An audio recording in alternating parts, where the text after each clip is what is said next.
अस्सलाम वालेकुम दोस्तों, की हाल चाल है? ठीक ठाक। अज मैं तुहाडी मुलाकात करावांगा। मेरा चित्राली भरा है। असी इकट्ठे ऑफिस एक ही ऑफिस बहुत लंबे अरसे तो असी जॉब करते हैं। और इस दिन रहमतुद्दीन है। और रहमत मेरे भाई, आपका क्या हाल है? ठीक है, बेहतरीन, शुक्र अल्हम्दुलिल्लाह। आप सुनाओ। चित्राल के कौन से इलाके से हैं? अपर चित्राल। अपर चित्राल, वहाँ पे कौन सी जगह है? अपर चित्राल बुनी सबडो कोस्ट। बुनी कोस्ट। बुनी जो एक मशहूर वहाँ का एक छोटा सा सिटी है। सही। और उन्हीं के साथ मलिका ये गाँव है, गाँव है। अच्छा, मैं बहुत मेहरबानी रहमत भाई। अच्छा, मैं वीडियो बनाने का मेरा मकसद ये सी कि साढ़े पाकिस्तान दे विच बहुत सारे लोग आबाद ने, मुख्तलिफ बोलियां बोलने वाले लोग ने, मुख्तलिफ कौमां तो तलक रखने वाले भी लोग ने। तो बहुत सारे लोग इस तरह के ने, उन्होंने हवाले नाल जानकारी नहीं होंदी।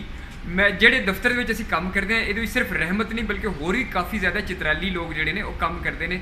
मैं खुद भी चित्राल जाके रह के आया। जो मेरा तजर्बा है इन लोगों के हवाले नाल, मैं सोचा कि मैं अपने पंजाबी भरावां दे नाल, दोस्तां दे नाल वो शेयर करा।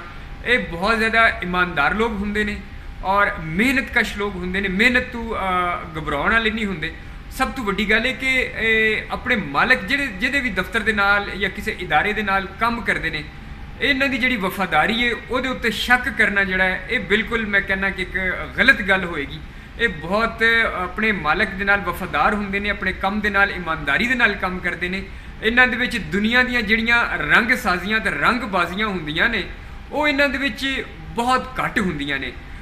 इन्हां दा वो इलाके ने जिथे रहमत, मैं जब चित्राल गया था तो मुझे पता चला था कि वहाँ पे जराइम की जो रेशो है, जो क्राइम रेशो है, वो बहुत कम है, बिल्कुल ना होने के बराबर ना होने के बराबर है। होती ज़रूर है क्योंकि बहैसियत इंसान, हर इंसान में बुरी खसलतें भी होती हैं, अच्छी खसलतें भी होती हैं। लेकिन मैं जो कुछ इन